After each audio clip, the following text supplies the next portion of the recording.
우리 함께 사도신경 고백하심으로 새벽 기도회를 시작하도록 하겠습니다. 나는 전능하신 아버지 하나님 천지의 창조주를 믿습니다. 나는 그의 유일하신 아들 우리 주 예수 그리스도를 믿습니다. 그는 성령으로 잉태되어 동정녀 마리아에게서 나시고 본디오 빌라도에게 고난을 받아 십자가에 못 박혀 죽으시고 장사된 지 사흘 만에 죽은 자 가운데서 다시 살아나셨으며 하늘에 오르시어 전능하신 아버지 하나님 우편에 앉아 계시다가 거기로부터 살아있는 자와 죽은 자를 심판하러 오십니다. 나는 성령을 믿으며 거룩한 공교회와 성도의 교제와 죄를 용서받는 것과 몸의 부활과 영생을 믿습니다. 아멘. 아멘. 우리 함께 찬송가 270장 변찮는 주님의 사랑과 함께 찬양하도록 하겠습니다. 찬송가 270장 변찮는 주님의 사랑과 우리 함께 힘차게 박수 치시면서 찬양하도록 하겠습니다.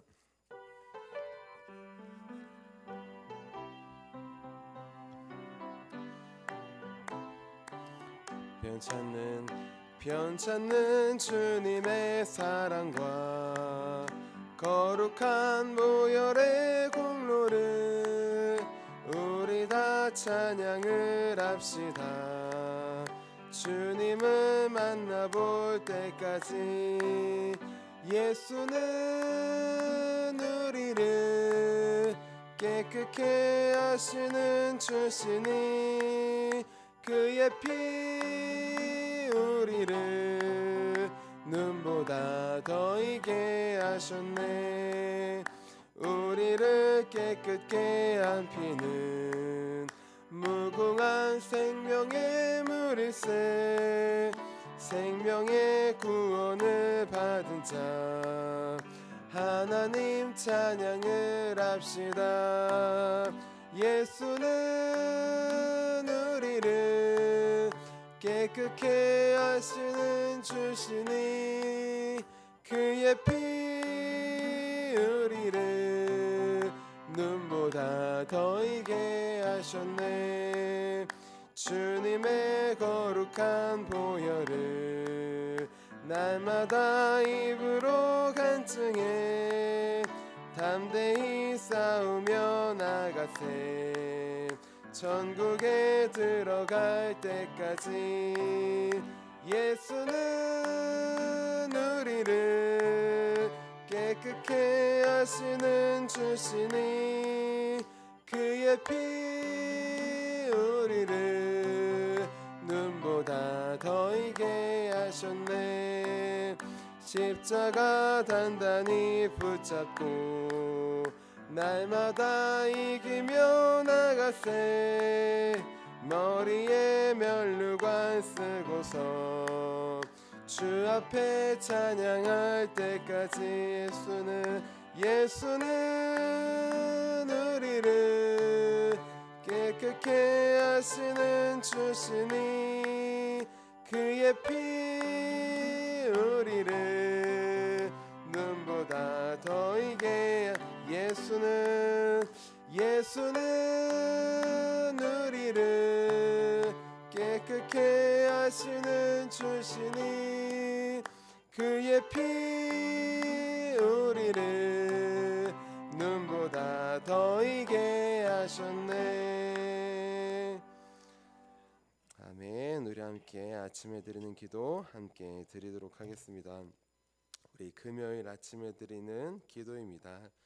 우리 함께 기도하도록 하겠습니다. 주님, 제 영혼이 잠잠히 주님만 기다립니다. 나의 구원은 오직 주님에게서 나오기 때문입니다.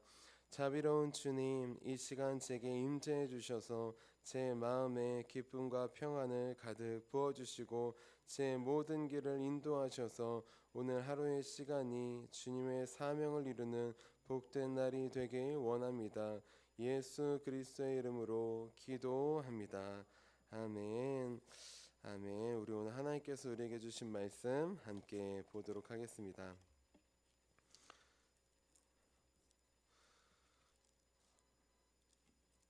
우리 오늘 하루를 승리하기 위해 하나님께서 주신 말씀 마태복음 26장 69절에서 75절까지의 말씀입니다.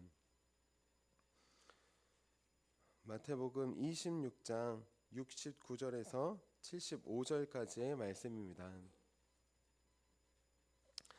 우리 함께 한마음 한목소리로 69절부터 75절까지 함께 봉독하도록 하겠습니다. 베드로가 바깥들에 앉았더니 한 여종이 나와 이르되 너도 갈릴리 사람 예수와 함께 있었도다 하거늘 베드로가 모든 사람 앞에서 부인하여 이르되 나는 네가 무슨 말을 하는지 알지 못하겠노라 하며 앞문까지 나아가니 다른 여종이 그를 보고 거기 있는 사람들에게 말하되 이 사람은 나사렛 예수와 함께 있었도다 하매 베드로가 맹세하고 또 부인하여 이르되 나는 그 사람을 알지 못하노라 하더라.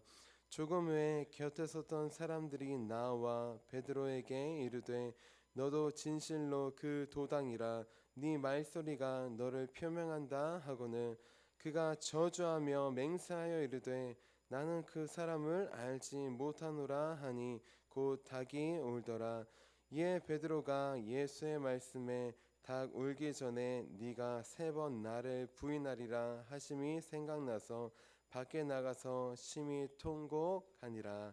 아멘. 주님의 말씀입니다. 기도하도록 하겠습니다. 살아계신 주님, 오늘 말씀을 통해 예수님을 3번이나 부인한 베드로의 모습을 보기 원합니다. 이 모습을 통해 주님의 모습을 볼 수 있도록 도와주시고 또 나의 모습을 볼 수 있도록 도와주시옵소서. 오늘 말씀 가운데 나에게 찾아오시고 우리에게 찾아와 주셔서 말씀하시며 또 인도하실 주님을 기대하며 살아계신 예수님의 이름으로 기도합니다. 아멘. 아멘. 우리 오늘도 주님의 십자가의 길을 따르기 위해 새벽 기도에 나오신 우리 성도님들을 주님의 이름으로 환영하고 축복합니다. 우리 지난주 새벽 기도회 때는 폭행과 조롱당하신 이유라는 제목으로 함께 말씀을 나눴어요. 예수님은 우리의 죄를 해결하시기 위해 우리의 죄를 대신 지시기 위해 십자가에만 달려 죽으신 게 아니라고 하였어요. 예수님은 우리의 허물과 죄악 때문에 십자가에 달리시기 전에 손바닥과 주먹으로 매를 맞으셨다고 했습니다.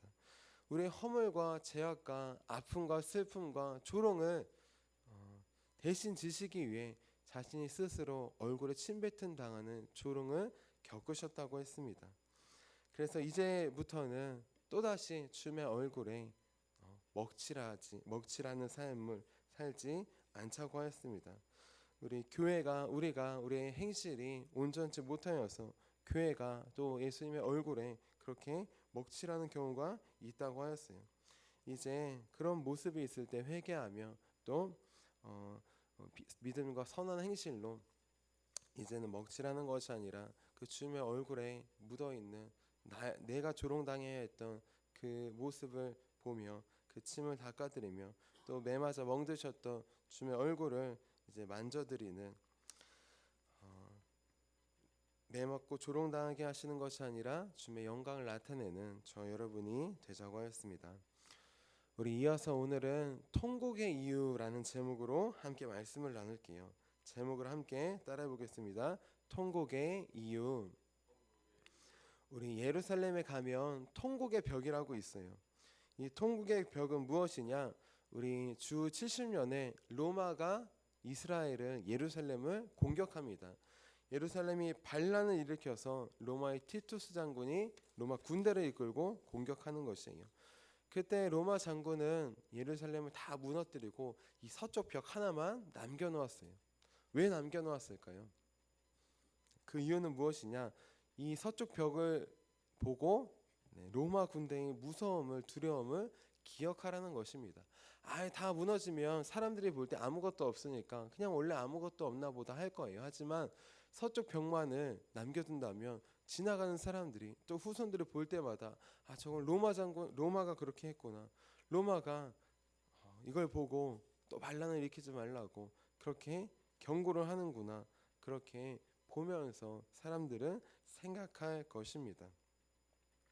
이렇게 로마 장군 티투스는 또 경고를 무시하고 반란을 일으킨다면 그때는 정말 한 명도 남김없이 다 전멸시키고 이 남아있는 서쪽 벽도 다 허물어 버리겠다고 그렇게 무언의 압력을 가하고 있는 것이에요.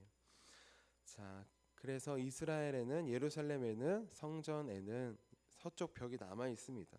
그리고 이스라엘 사람들은 지금도 그 벽 앞에 가서 통곡한다고 해요. 왜 통곡하느냐? 예루살렘 성전이 무너진 것을 슬퍼하며 통곡하기도 하고 또 자신들이 죄악 때문에 성전이 무너진 것 그것에 대해 후회함으로 통곡하기도 한다고 합니다. 또 이제 메시아가 와서 이 나라를 다시 회복시켜 주시기를 기대함으로 그렇게 기도한다고 하기도 합니다.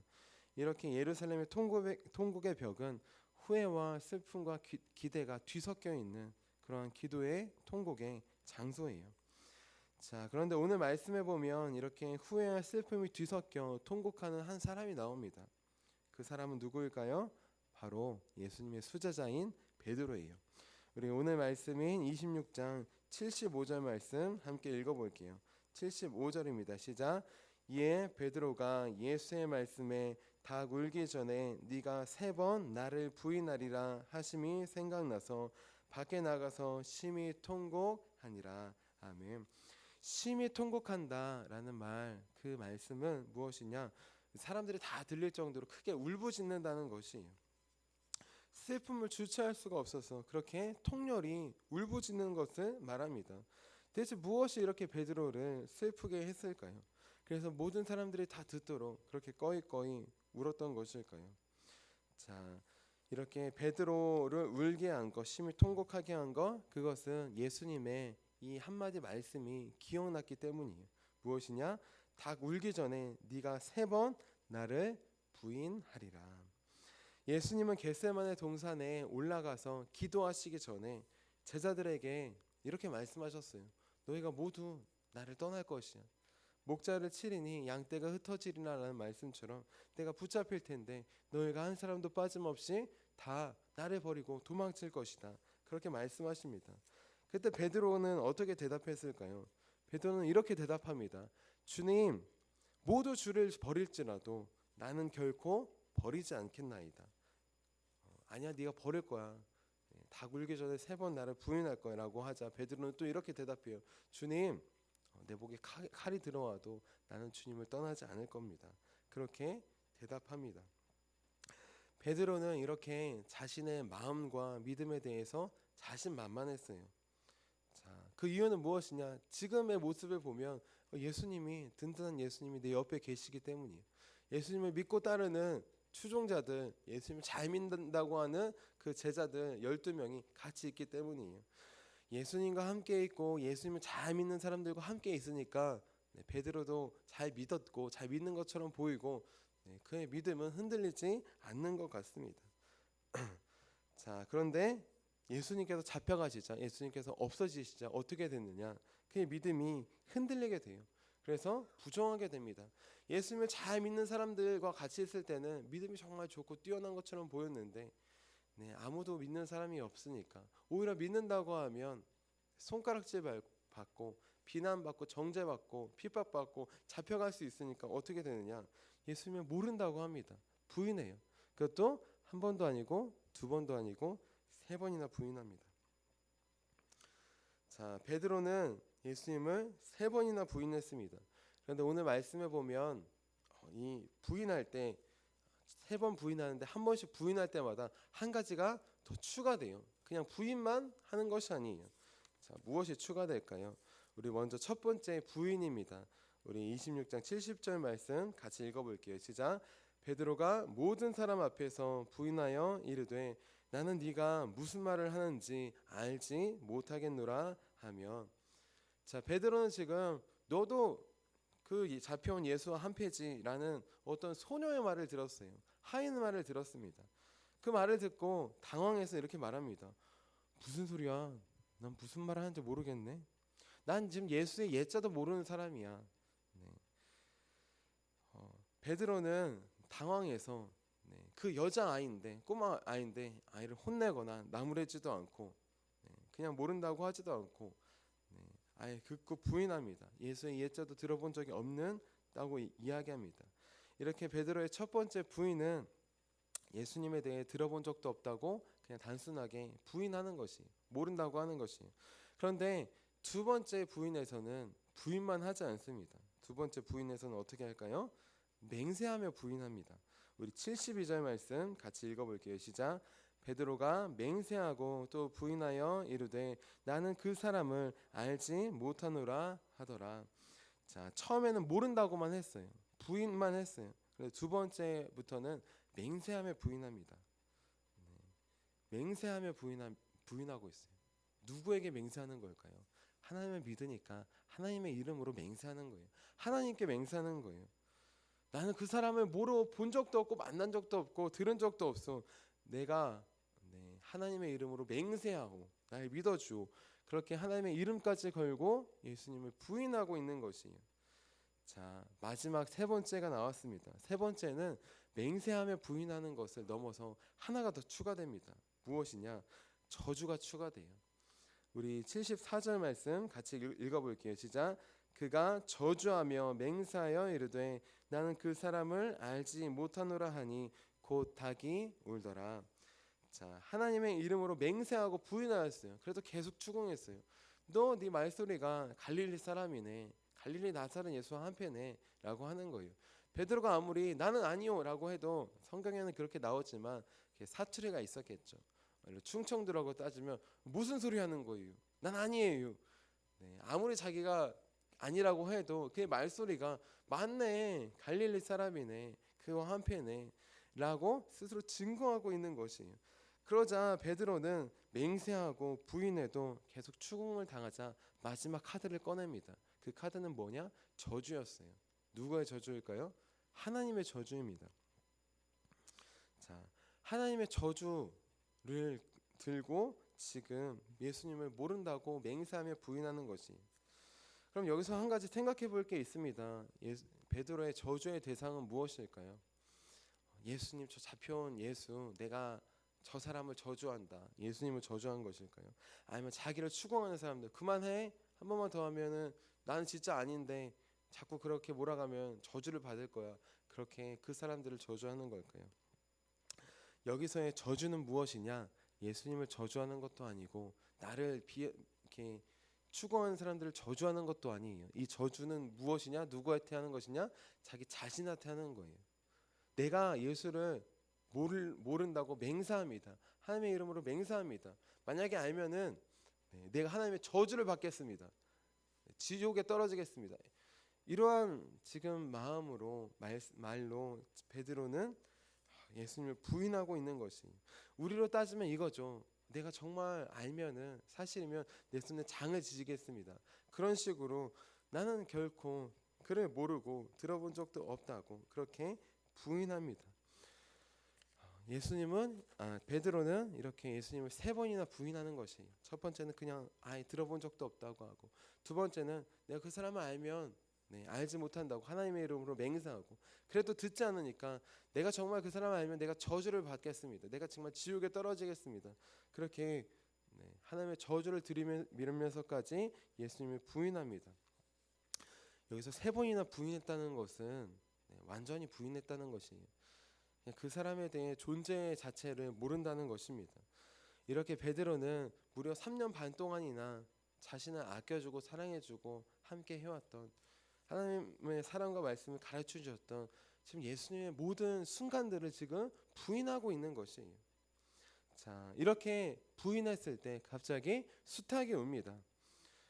베드로가 세 번째, 나는 그 사람을 모르고 맹세하고 내가 알면 내가 저주를 받겠소 라고 그 말이 떨어지자마자 바로 꽃기호 수탉이 울기 시작하는 것이에요. 자, 수탉이 울자 베드로도 웁니다. 베드로가 왜 울었을까요? 예수님의 이 말씀이 생각나서 울었어요. 우리 75절 말씀입니다. 같이 읽어볼게요. 시작. 이에 베드로가 예수의 말씀에 닭 울기 전에 네가 3번 나를 부인하리라 하심이 생각나서 밖에 나가서 심히 통곡하니라. 아멘. 베드로는 통곡합니다. 마치 통곡의 벽 앞에 서서 후회와 슬픔을 가지고 뒤섞여서 통곡했던 사람들처럼 그렇게 통곡하고 있어요. 그는 처음에는 주님의 말씀을 듣고 후회가 되었을 거예요. 내가 왜 그렇게 말했을까? 내가 정말 무지했구나. 내가 예수님을 믿는 게 아니라 날 믿고 날 의지했구나. 자, 그래서 그렇게 당당하게 떠나지 않고 목에 칼이 들어와도 부인하지 않겠다고 했구나. 하지만 현실은 그렇지 못한 죄인 중에 괴수이며 나는 주님 앞에 설 수 없는 자구나. 자신에 대한 자책감과 후회가 밀려와서 그렇게 울었을 수도 있어요. 또 두 번째는 지금 내가 부인한 예수님, 그분이 저기 끌려가서 매맞고 고문당하고 그렇게 있구나. 내가 지금까지 3년 반 동안이나 함께 하셨던 예수님, 그분이 계셨다면 내가 부인하지 않았을 텐데, 내가 이런 험한 꼴을 당하지 않았을 텐데, 나와 함께 계시지 않는 예수님, 그분이 기억나서 또 그분과 함께 있고 싶어서 슬퍼서 울었을 수 있습니다. 자, 그런데 중요한 것, 이 두 가지 이유보다 베드로가 통곡한 더 큰 이유가 있어요. 그냥 후회만 하고 예수님 없으니까 슬프다라고 하면은 막 꺼이꺼이 사람들이 다 울도록 통곡하지는 않았을 것이에요. 모든 사람들이 보는 앞에서 나는 모릅니다 부인했던 사람이 저 구석에 가서 사람들이 다 들리도록 웁니다. 그 울었던 이유 그냥 후회와 그냥 예수님의 부재에 대한 슬픔뿐만은 아니에요. 그럼 왜 도대체 대성통곡을 하며 울었을까요? 영화 패션 오브 크라이스트를 다 보셨을 거예요. 그 장면에 보면 베드로가 예수님을 모른다고 세 번째 부인할 때 예수님이 나오십니다. 대제사장과 장로들에게 끌려가서 매맞고 고문당하고 얼굴에 주먹과 손바닥으로 맞아서 멍들고 또 침뱉음 당하고 그렇게 모욕을 당하시면서 그렇게 고문을 당하시고 터덜터덜 나오고 쓰러지셔요. 그 쓰러지시는 예수님 그 얼굴 옆에 베드로도 쓰러집니다. 마지막 그렇게 세 번째 부인을 하고 그 꺾여 울고 그 다음에 같이 쓰러지고 봤는데 주님의 얼굴이 보이는 것이에요.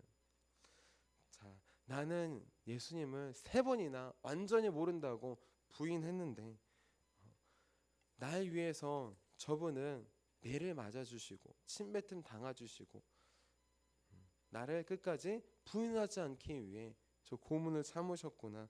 그 예수님의 얼굴을 보고 베드로는 대성통곡을 하는 것입니다.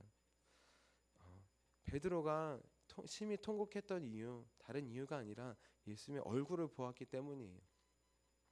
나는 세 번이나 완전히 모른다고 부인하고 예수님을 버렸는데 그분은 여전히 날 버리지 않고 부인하지 않으신 그 모습, 그 말씀이 기억날 때 그 주님의 얼굴의 모습이 생각났던 것이에요. 그리고 영화에서는 그 모습을 그런 날 위해서 날 부인하지 않기 위해서 매맞으신 예수님, 내가 조롱받고 그렇게 손가락질 받아야 되는데 날 조롱당하지 않게 하기 위해서 침뱉음 당하신 예수님, 그 예수님의 얼굴을 모습을 보여주는 것입니다. 나는 지금 무엇을 바라보며 살고 있습니까? 주님을 향한 내 열정과 믿음, 그것을 바라보며 살고 있습니까? 내 마음은 하루에도 수십 번씩 바뀌어요. 그래서 나도 모르게 주님을 모르는 것처럼 부인하며 살아갑니다. 우리 이제부터는 나를 바라보며 살지 않기를 원합니다. 우리는 1년 24시간 주님을 시인하고 증거하고 싶지만 그렇게 살지 못할 때가 많이 있어요. 때때로 삶에서 주님을 모른다고 부인합니다. 입술로 부인하는 게 아니라 삶에서 정말 주님을 믿는 사람인지 말을 해야 알 수 있을 정도로 안 믿는 사람과 별 차이가 없이 또 심하게 살아갈 때가 많이 있어요. 또 우리는 때때로 죄로 넘어지기도 합니다. 자, 그럴 때 부인하는 내 모습, 죄로 인해 넘어지는 내 모습을 바라보지 않기를 바라요. 대신 나를 부인하지 않기 위해 매맞으신 예수님, 나를 죄악에서 죽음으로 가지 않기 위해 십자가에서 죽으심으로 구원하신 예수님, 그 주님을 바라보기 원합니다. 그때 우리도 베드로처럼 후에 다시 주님의 인도하심으로 다시 일어날 수 있어요. 다시 우리를 정죄하지 않고 비난하지 않고 부인하지 않고 사랑으로 일으켜 주신 그 주님을 전할 수 있습니다. 우리 이제 우리를 일으켜 주신 주님, 그 주님의 얼굴을 바라보기 원합니다. 닭 울기 전에 네가 세 번 나를 부인하리라. 우리도 오늘 하루를 살아갈 동안 하루하루를 살아갈 동안 주님을 부인할 때가 많이 있어요. 닭이 우는 것처럼 주님께서 성령으로 말씀으로 사람들로 무엇이든지 깨닫게 해주실 때 우리 오늘 말씀을 기억하여서 그 자리에 주저앉고 우는 것이 아니라 우리를 일으켜 주시는 주님, 부인하지 않고 우리를 구원하시기 위해 매맞으시고 십자가의 길로 걸어가신 그 주님을 바라보며 다시 일어나는 그 주님을 증거하는 저 여러분이 되시기를 주님의 이름으로 축원합니다. 우리 기도하도록 하겠습니다. 살아계신 주님, 주님의 얼굴을 바라봅니다. 우리가 죄악으로 인해 넘어질 때, 때때로 살면서 주님을 부인할 때 우리에게 닭이 오는 것처럼 말씀으로 우리를 울려주시고 성령으로 우리를 울려주셔서 주님의 얼굴을 바라볼 수 있도록 도와주시옵소서. 주님의 말씀을 바라볼 수 있도록 도와주시옵소서. 나를 부인하리라 라고 하셨지만 주님은 우리를 부인하지 않고 우리를 시인하기 위해 매맞으시고 침뱉음 당하셨습니다. 우리를 죄악 가운데 내버려 두시지 않기 위해 십자가의 길로 묵묵히 걸어가고 그곳에 달리셨습니다. 이제 그 주님을 바라보며 붙잡기 원합니다. 죄악과 부인된 삶이 아니라 이제 우리를 시인하여 주시고 우리를 구원하여 주신 그 주님의 십자가를 붙들어서 우리도 그 길로 나아갈 수 있도록 우리를 정죄하지 않고 우리를 죽이지 않고 우리를 구원하신, 우리를 용서해 주신 그 주님의 사랑을 따라가며 전하는 우리가 될 수 있도록 도와주시옵소서. 오늘 하루의 삶 가운데에서도 우리에게 분명히 말씀하시고 우리를 십자가의 길로 인도하신 주님을 기대하며 살아계신 예수님의 이름으로 기도합니다. 아멘. 우리 함께 주기도문 하도록 하겠습니다. 하늘에 계신 우리 아버지, 아버지의 이름을 거룩하게 하시며 아버지의 나라가 오게 하시며 아버지의 뜻이 하늘에서와 같이 땅에서도 이루어지게 하소서. 오늘 우리에게 일용할 양식을 주시고 우리가 우리에게 잘못한 사람을 용서해 준 것 같이 우리의 죄를 용서해 주시고 우리를 시험에 빠지지 않게 하시고 악에서 구하소서. 나라와 권능과 영광이 영원히 아버지의 것입니다. 아멘. 아멘. 우리 함께 치유 능력을 위해서 함께 기도하도록 하겠습니다. 우리 진정한 치유, 우리 죄와 우리 허물과 우리 그런 것들은 정죄하지 않고 용서해 주시는 주님을 만날 때 진정한 치유가 일어날 수 있습니다. 이 치유가 우리 삶 가운데, 우리 가정과 교회 가운데 일어날 수 있도록 우리 함께 치유 능력을 위해서 함께 기도하도록 하겠습니다. 하나님 아버지, 이중구 목사님과 조지의 사모님에게 건강과 성령의 능력을 주옵소서. 목사님께 치유의 능력으로 기름 부으사 손을 얹을 때마다 치유하는 광선을 바라사 모든 성도가 치유를 받게 하옵소서. 목사님께 사단과 마귀를 물리치는 영적 권세를 주셨으니 사용할 때마다 기적이 일어나게 하옵소서. 목사님께 신유의 은사, 권위의 은사, 영분별의 은사, 기도의 은사를 풍성하게 주옵소서. 목사님의 기도를 통해 소경이 보며 안진뱅이가 걸으며 청각장애인이 들으며 암병들이 쏟아지며 에이즈 병균이 소멸하여 치유되며 악한 영들이 나가며 문둥이가 깨끗함을 받으며 갇힌 자들이 자유함을 얻는 기적과 이적과 표적의 역사가 나타나게 하옵소서. 아멘. 아멘. 우리 오늘 우리에게 주신 말씀을 기억하시면서 우리 두 손 드시고 주님의 이름 3번 부르시고 기도하도록 하겠습니다. 주여